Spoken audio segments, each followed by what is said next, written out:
Assalamualaikum warahmatullahi wabarakatuh. Perkenalkan, kami dari kelompok 2 akan memaparkan presentasi yang berjudul Konsep Dasar Morfologi. Kami dari kelompok 2 yang beranggotakan saya Siti Maratul Eva Huriyah dan teman saya Titik Setiawati. Kami akan memaparkan presentasi yang pertama, pengertian morfologi, ruang lingkup morfologi, macam-macam morfem, proses morfologi, deretan morfologi, dan analisis morfologi deskriptif dan morfofonemik. Baik, saya akan menjelaskan pengertian dari morfologi. Kata morfologi berasal dari bahasa Yunani, yaitu morphologi, morphe yang digabungkan dengan kata logos. Morphe berarti bentuk dan logos berarti ilmu. Jadi, berdasarkan makna unsur-unsur pembentukannya itu, kata morfologi berarti ilmu tentang bentuk kata, atau bisa dikatakan ilmu yang mempelajari seluk-beluk kata. Nah, menurut Abdul Khair, morfem adalah satuan gramatikal terkecil yang mempunyai makna. Berdasarkan dari definisi yang saya jelaskan, disimpulkan bahwa morfologi itu adalah bidang linguistik yang mempelajari hubungan antara morfem yang satu dengan morfem yang lain untuk membentuk sebuah kata yang baru. Selanjutnya, macam-macam morfem. Macam-macam morfem dibagi menjadi dua. Yang pertama, morfem bebas, yaitu morfem bebas disebut dengan morfem akar. Morfem bebas adalah morfem yang tanpa kehadiran morfem lain dan dapat langsung digunakan dalam penuturan. Disebut morfem akar, yaitu morfem yang menjadi bentuk dasar dalam pembentukan kata. Disebut bentuk dasar karena belum mengalami perubahan secara morfemis. Misalnya morfem pulang, merah, dan pergi, di mana morfem berdiri sendiri tanpa digabung dengan morfem yang lain. Nah, yang kedua, morfem terikat. Morfem yang disebut dengan morfem afiks. Morfem terikat adalah morfem yang harus terlebih dahulu bergabung dengan morfem lain untuk dapat digunakan dalam penuturan. Disebut dengan morfem afiks karena morfem yang tidak memiliki kemampuan secara leksikal, akan tetapi merupakan penyebab terjadinya makna gramatikal. Misalnya, henti, juang, geletak, dan lain-lain. Nah, morfem ini membutuhkan morfem yang lain supaya memiliki makna. Kemudian contoh morfem ikat, yaitu yang berupa afiks, yaitu di, ber, me, dan lain-lain. Selanjutnya, proses morfologi. Nah, proses morfologi ini dibagi menjadi tiga, yaitu pengafiksan, reduplifikasi, penggabungan atau pemajemukan. Pengafiksan adalah bentuk morfem terikat yang dipakai untuk menurunkan kata, disebut afiks atau kata imbuhan. Contohnya, berbaju, menemukan, ditemukan. Berdasarkan letak morfem terikat dan morfem bebas, pembubuhan dapat dibagi menjadi 4. Yang pertama, pembubuhan depan, yaitu prefiks. Prefiksasi adalah proses pembubuhan morfem terikat yang terdapat pada awalan antara lain ber, se, ter. Contohnya, ber plus main, jadinya bermain, dan lain-lain. Yang kedua, pembubuhan tengah atau infiks. Infiks adalah proses pembubuhan yang terjadi di tengah, antara lain in, er. Contohnya, kerja, k plus in plus erja, jadinya kinerja. Yang ketiga, pembubuhan akhir atau sufiks. Sufiks adalah proses pembubuhan yang terjadi di akhir, antara lain an, i, kan. Contohnya, cuci plus an, jadinya cucian. Dan yang terakhir, pembubuhan terbelah atau akhiran, yaitu konfiks. Konfiks adalah proses pembubuhan morfem di awal dan di akhir bentuk dasar, antara lain ber, an, me, kan, ke, an. Contohnya, ber plus pakai plus an, jadinya berpakaian. Nah, selanjutnya, proses morfologi yang kedua, reduplikasi. Reduplikasi merupakan pengulangan satuan gramatikal baik seluruhnya maupun sebagian, baik disertai variasi fonem maupun tidak. Contohnya, berbulan-bulan, compang-camping, satu-satu, sayur-mayur, dan lain-lain. Yang ketiga, penggabungan atau pemajemukan. Penggabungan atau pemajemukan merupakan proses penggabungan atau pembentukan kata dari dua morfem bermakna leksikal. Contohnya, sapu tangan, rumah sakit, dan lain-lain. Materi selanjutnya adalah deretan morfologi. Deretan morfologi adalah suatu deretan atau suatu daftar yang memuat kata-kata yang berhubungan dalam bentuk dan artinya. Contohnya kata kejauhan. Untuk mengetahui kata kejauhan terdiri dari satu morfem atau beberapa morfem, haruslah kata-kata itu diperbandingkan dengan kata-kata lain yang berhubungan dalam bentuk dan artinya dalam deretan morfologi. Setelah mengetahui di samping kata kejauhan, juga terdapat kata menjauhkan, dijauhkan, terjauh, berjauhan, menjauhi, dan dijauhi. Dari perbandingan kata-kata yang terdapat dalam deretan morfologi di atas, dapat disimpulkan adanya morfem jauh sebagai kata dasar atau unsur yang terdapat pada tiap-tiap anggota dalam deretan morfologi, sehingga dapat dipastikan bahwa kata kejauhan terdiri dari morfem jauh dan ke-an. Kata menjauhkan terdiri dari morfem-morfem menjauh dan kan. Kata dijauhkan juga terdiri dari morfem-morfem dijauh dan kan. Kata terjauh terdiri dari morfem-morfem ter dan jauh. Kata berjauhan terdiri dari morfem-morfem berjauh dan an. Kata menjauhi terdiri dari morfem-morfem menjauh dan i. Dan yang terakhir, kata dijauhi terdiri dari morfem-morfem dijauh dan i. Mempunyai struktur fonologis dan arti yang sama, ditentukan sebagai morfem yang sama. Misalnya, kata dasarnya beli sebagai berikut. Membeli, yang terdiri dari morfem-morfem mem dan beli. Membelikan terdiri dari morfem-morfem membeli dan kan. Dibeli terdiri dari morfem-morfem di dan beli.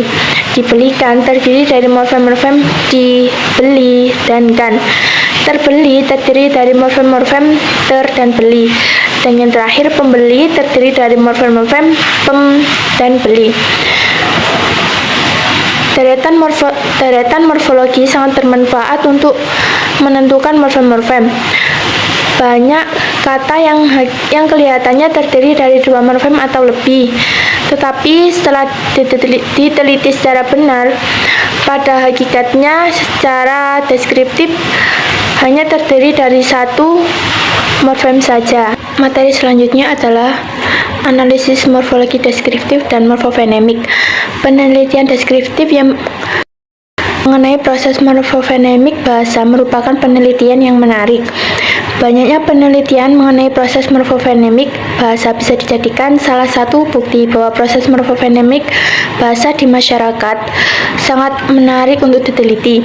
Hal ini terbukti dengan banyaknya penelitian yang sudah dilakukan yang berkenaan dengan topik penelitian mengenai proses morfofonemik bahasa Makassar dan Bantaeng. Adapun beberapa penelitian yaitu seperti penelitian yang dilakukan oleh Nazara, Sutopo, dan Sarosa. Nazara menggunakan topik penelitiannya yaitu morfofonemik bahasa Nias.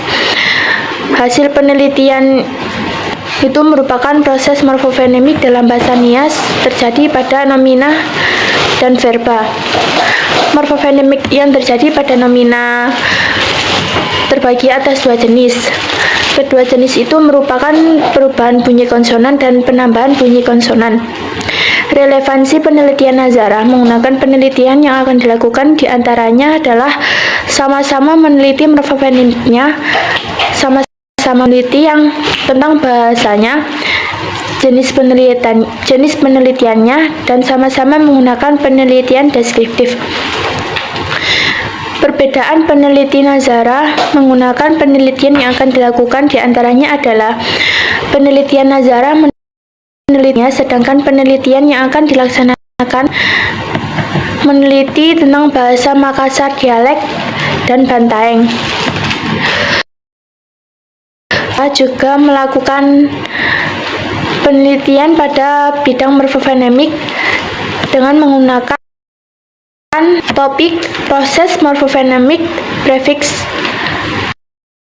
n men dalam bahasa Indonesia dan in dalam bahasa Inggris.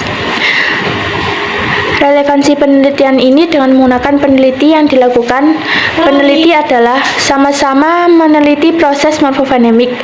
Instrumen penelitian sama-sama menggunakan observasi subjek penelitian, yaitu sama-sama meneliti masyarakat. Perbedaan penelitian Sutopo dan Sarosa dengan menggunakan penelitian yang akan dilakukan diantaranya adalah penelitian Sutopo dan Sarosa meneliti prefiks n dalam bahasa Jawa, men dalam bahasa Indonesia, in dalam bahasa Inggris. Sedangkan penelitian yang dilaksanakan meneliti morfofonemik bahasa Makassar, dialek, dan Baik, saya akan menjelaskan mengenai analisis artikel ilmiah, pentingnya pendidikan karakter dalam dunia pendidikan.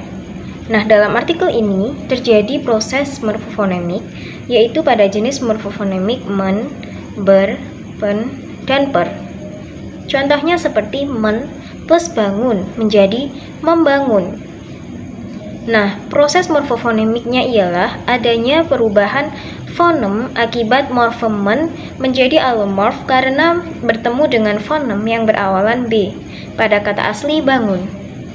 Selain itu, contohnya pen plus didik plus an menjadi pendidikan. Kemudian men plus buat menjadi membuat, men plus prediksi menjadi memprediksi, dan yang terakhir persaing plus an menjadi persaingan. Semua contoh ini mengalami yang namanya proses morfofonemik. selanjutnya adalah materi bentuk penerapan morfologi dalam pembelajaran di tingkat kelas rendah dan di kelas tinggi di sekolah dasar. Satu cara melestarikan bahasa Indonesia adalah dengan mempelajari ilmu-ilmu yang berkaitan tentang dunia kebahasaan. Ilmu bahasa begitu sangat luas, banyak hal yang dapat dibahas di dalamnya. Salah satunya adalah morfologi. Morfologi sendiri adalah bidang linguistik yang mempelajari hubungan antara morfem yang satu dengan morfem yang lain untuk membentuk sebuah kata yang baru. Pembelajaran di sekolah dasar, baik di kelas rendah maupun kelas tinggi, tentu mencakup bidang ilmu morfologi. Meskipun pada tingkat kelas rendah, kajian morfologi masih begitu sederhana karena disesuaikan dengan tingkat perkembangan bahasa siswa. Sekolah dasar berdasarkan faktor usia. Namun, pengenalan materi kepada anak sejak usia dini tentu akan memberikan pengalaman bermakna jika pendidik benar-benar memahami yang disampaikan dengan cara yang menyenangkan. Bentuk penerapan pada tingkat kelas 1 yaitu standar kompetensinya mengenalkan kata dasar dari kata turunan melalui pendeskripsian, menyalin, dan melengkapi kalimat dengan memperhatikan tata bentuk katanya. Contoh dalam pendeskripsiannya yaitu ini sepatu dan ini sepatu ada dua, warnanya hitam dan putih. Dan contoh menyalinnya adalah ini termasuk hadiah. Tingkat kelas 2 yaitu standar kompetensinya menuliskan kata benda yang ada di sekitar kelas dengan memperhatikan tata bentuk kata. Dengan cara menyebutkan nama-nama benda yang ada di sekitar. Contoh, buku, pensil, penghapus, penggaris, dan papan tulis. Untuk kelas 3, standar kompetensinya yaitu mengenal kata dasar dan turunan berimbuhan, awalan, yaitu awalan, sisipan, dan akhiran. Contoh kata dasarnya yaitu hadiah, kantor, berangkat, belanja, sepatu, dan pergi. Dan contoh kata turunannya yaitu berimbuhan yang berawalan, sisipan, dan akhiran, yaitu bergembira, bercerita, berbelanja, dan kebutuhan. Dan untuk yang kelas 4 yaitu standar kompetensinya termasuk mengenal turunan gabungan kata dasar awalan hingga akhiran dengan memperhatikan tata bentuk katanya. Yaitu dengan contoh kata turunan gabungan kata awalan, yaitu meminjam yang berasal dari kata dasar pinjam kemudian mendapat awalan mem. Untuk kelas 5 yaitu standar bentuk penerapannya dengan standar kompetensi mengidentifikasi kelas nominat dan adjektif atau kata pada ciri-ciri buah dan daun dengan memperhatikan tata bentuk kata. Contohnya adalah aku memiliki 2 stroberi. Stroberiku berwarna merah. Stroberiku masih berada di tangkai dan stroberiku memiliki 3 daun berbentuk kecil dan berbintik-bintik.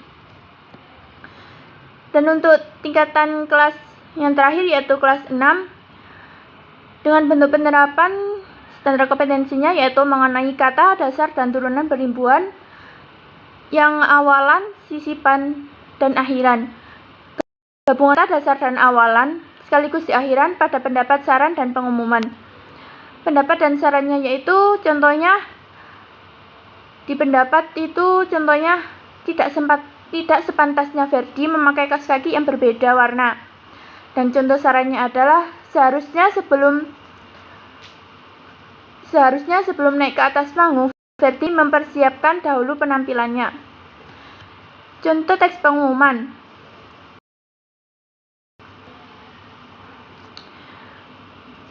Ada sebuah lomba menulis rangka memperingati Hari Olahraga Nasional yang dilaksanakan pada tanggal 9 September 2008 di majalah Ceria.